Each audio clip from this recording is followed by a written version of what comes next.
Ишек өстенә зур итеп рәхим итегез дип язып куелса да, мәктәпкә теләсә кем теләсә кайчан кергә ярый дигән сүз түгел. Инде менә 1 елга якын әлеге уку йортына бары тик укучылар һәм укытучылар гына керә. Хәтта бирдә белем алучыларның ата-аналары өчен дә ишек ябык. Бу әлбәттә барысы да иминлек максатыннан шулай эшләнә. Бу Казанның 149-нчы лицее. Монда 1070 бала белем ала. Укучыларны иртән капка төбендә мөгаллимнәр каршылый, дәресләр беткәч озаталар. Әти-әниләр тимер капканың урам ягында көтеп тора. Biz işkə kirib aladırıq. Gün sayın şunda qarşı alıb, kütüb oturub qarşı aladırıq. Mənə bir yıl bu qıymalarını yasadılar. Bik yaxşı. Mənim onaqım çıxdı. Allah'a şükür. Күбрәк әлбәттә инде кирү ягын күзәтәм. Лицейга кире чыгу юлларына караучылар гына түгел, директор үзе дә күз колак булып тора. Аның кабинетында зур монитор, шунда чакыру тимәсе һәм микрофон. Тик аларны кулланырлык күңелсез хәлләр булмасын иде ди җитәкче. Раз. Менә ул бүтән бүлмәгә ишетелә.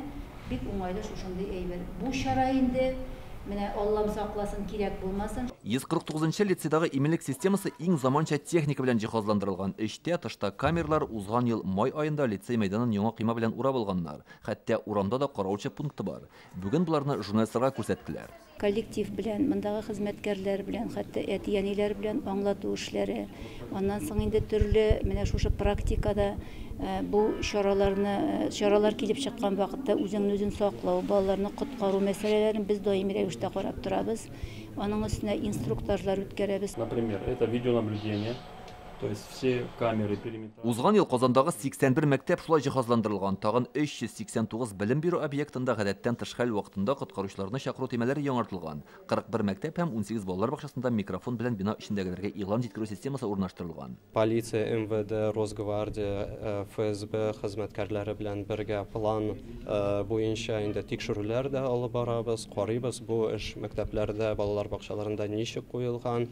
Элек көндезге вакытта саклык хезмәте куюны мәктәп мөстәкыйль рәвештә хәл итә иде. Гадәттә моның өчен ата-аналар акча җыйды. Яңа таләпләр буенча 100дән артык бала булган белем бирү йортларында шәхси сак хезмәте кизү тора.